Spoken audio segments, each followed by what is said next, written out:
அதாவது அரசியல் மாற்றம்ங்கிறது அனைத்து தளங்கள்ல இருந்து வரணும்.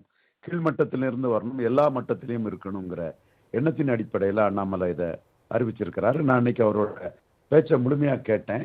அதுல வந்து ஒரு பாசிட்டிவ் அப்ரோச், கன்ஸ்ட்ரக்டிவ் பொலிடிக்ஸ் அவர்ட்ட இருக்குது. யாரையும் பகையா பார்க்காம ஆக்கப்பூர்வமான மக்கள் நலன் சார்ந்த விஷயங்களை எடுத்து செய்வோம். எல்லா கட்சியுமே நாங்க ஒண்ணா தான் பார்க்கிறேன். பாஜகவையும் நான் எதிரி கட்சியாட்டு பார்க்கல. மற்ற கட்சிகளை பார்க்கிறது போல தான் பாஜகவையும் பார்க்கிறேங்கிற இது அவருடைய ஒரு பெருந்தன்மையான ஒரு அரசியல் நிலைப்பாட்ட இந்த இடத்துல காட்டுது. அவர் என்னோட அஹ், அனுமானப்படி அவர் வந்து அந்த லீடர் ஆர்கனைசேஷன் ஒன்று வச்சிருக்கிறார்கள். அதுல மிகப்பெரிய அளவுக்கு உறுப்பினர்கள் சேர்றதுக்கு வாய்ப்பு இருக்குது. இதன் அடிப்படையில் அவர் முதல்ல இயக்கம் என்ற அடிப்படைக்குள்ள தான் அவர் போறாரு. அரசியல் கட்சிங்கிற அடிப்படைக்குள்ள அவர் பிற்காலத்துல தான் வருவதாக தெரிகிறது. மேலும் அவருடைய பேச்சிலே வந்து அவருடைய டெஸ்டிங் கிரவுண்ட் அது அவரு அடுத்த பொது தேர்தல்னு சொல்றாரு. சட்டமன்றமா பாராளுமன்றமானு சொல்லல. என்னை பொறுத்தளவில் அவரோட டெஸ்டிங் கிரவுண்டு அடுத்த சட்டமன்ற தேர்தல் தான் அவரோட டெஸ்டிங் கிரவுண்டு நான் கருதுறேன். அதற்கு அவர் தயாராக இருப்பார். சட்டமன்ற தேர்தல் வந்து 2031 தான் ஷெட்யூல் படி சட்டமன்ற தேர்தல்.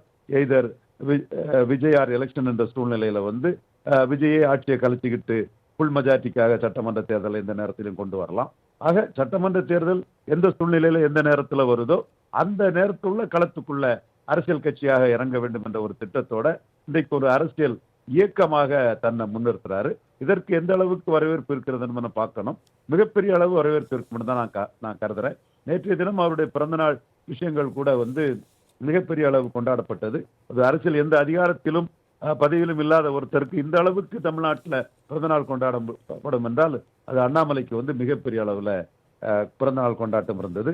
எனவே அவரை சுற்றி ஒரு ஒளிவட்டம், ஒரு ஈர்ப்பு சக்தி மக்கள் மத்தியில் இருக்கத்தான் செய்து கல்ட் அரசியலுக்கு எதிராக அவர் நிற்கிறாரு. கல்ட் அரசியல் தற்கப்படும் சொல்றாரு. அதுபோல ஒருத்தரே ஒரே பதவியில ரொம்ப நாட்கள் கட்சி பதவி என்றாலும் சரி, அரசு எம்பி எம்எல்ஏ பதவி என்றாலும் சரி இருக்கக்கூடாது என்ற ஒரு கருத்தை முன்வைக்கிறாரு. பல வித்தியாசமான கருத்துக்களை கொண்டு மக்கள் இளைஞர்களை ஈர்க்க வேண்டும் என்ற அடிப்படையிலும் டெக்னோகிராட் என்ற இதுல வார்த்தையை பயன்படுத்துறாரு. அதாவது உலகளாவிய தமிழக இளைஞர்கள் இன்று ஐடி துறையில பெரிய அளவில் இருக்கிறாங்க. பெரிய பெரிய கம்பெனிகள்ல அவரு அந்த பிரசிடென்ட் சொல்லல, வைஸ் பிரசிடென்ட் அந்தஸ்துல தமிழர்கள் இருக்கிறாங்க. ஸோ இந்த இளைஞர்கள் வந்து தமிழ் மண்ணுக்குமான தங்கள் பணியை ஆற்ற வரணும், அது தன்னுடைய லீடர் இயக்கம் மூலமா ஆற்ற வரணுங்கிற எதிர்பார்ப்பை அவர்களுக்கு விதைக்கிறாரு.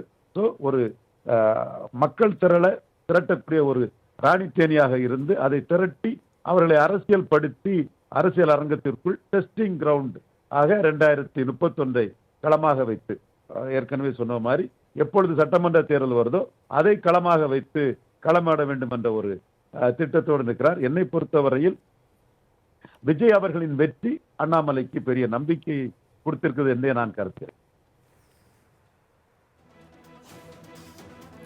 தொலைபேசி வாயிலாக உங்களுடைய கருத்துக்களை பதிவு செய்தமைக்கு நன்றி திரு ரவீந்திரன் துரைசாமி.